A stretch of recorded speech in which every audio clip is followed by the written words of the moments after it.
Thanks for taking the time to join me on my channel, Nigel's View on Things. How you doing? How you keeping? Hope everybody's safe and sound where you are. Before we actually get started, I need to go over some key points, especially for those people that have not seen my video before, so they know exactly what I'm talking about.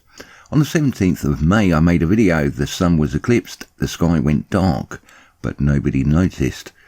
That clip was from the 24th of March 2022. What you're just about to see happened 3 days later, basically a part 2 to that video. It happened on the 27th of March 2022, which was a Sunday. You can see the time up there, it's 1900 hours, 7 PM. Our sun is starting to set in the sky. Well, if you want to call that great big 50p piece in the sky, our sun, that big white LED sun simulator. Our sun is still there in the sky, no sun, no life. Our sun is yellow and it's called a yellow gas giant for a reason. We could see that here, red around the outside, that is the red object coming towards us. And up here, we can see there's a lens flare which mirrors this exactly. What is a lens flare? It's a representation of a light source, and you can see the light source there being reflected backwards onto the lens of the camera, and hence we get a lens flare. What we're just about to see in this clip is an object that's beside our sun. No, it's not its parents. Come here, Tommy, behave yourself. It's an object that shouldn't be there, it shouldn't really exist, and it's not a lens flare.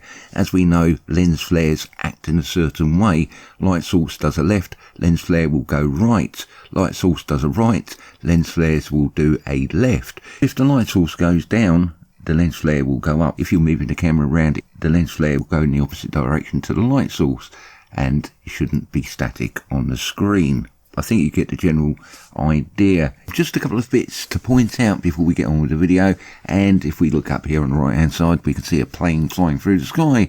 Nothing too unnormal about that, but I feel like a conspiracy theorist are actually stating what I'm just about to say. It's water vapour coming out the back of the plane. Water vapour, they're not actually doing anything else. It's steam.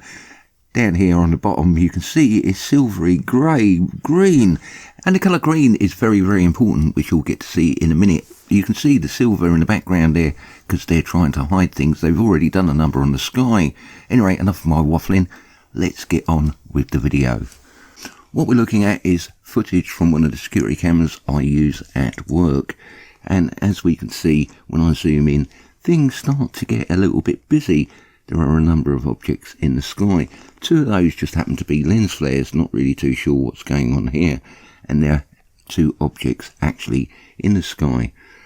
We've got the green object here, which is that part of the lens flare, and then we've got the sun and sun simulator, which just happens to be there.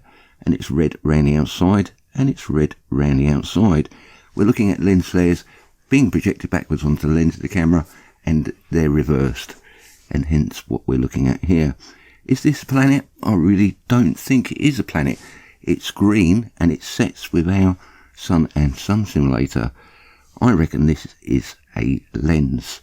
And the reason I say it's a lens because we get to see a rainbow effect around the outside, and it's being projected forwards through the lens system.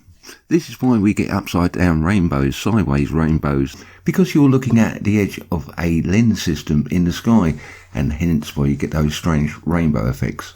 And we can actually see this effect when we look up in the sky and we get to see a sun halo. In this picture it is just absolutely classic. On the right hand side we can see that rainbow effect, and this is a phenomenon that was easy for me to say that's been happening in the last 10 years, and now is happening around our moon. There's a very complex system of lenses up there in the sky, so we can't actually get to see anything at all, especially when they're spraying in the sky. It's all silver and it looks like a great big one-way mirror. And sometimes I really do think I overuse some words. Sky, sky, sky. Never mind.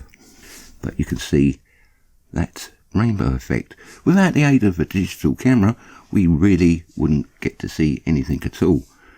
But these all marry up.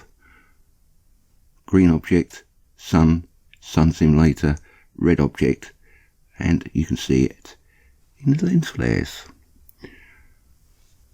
Watch the sky. how things slowly change.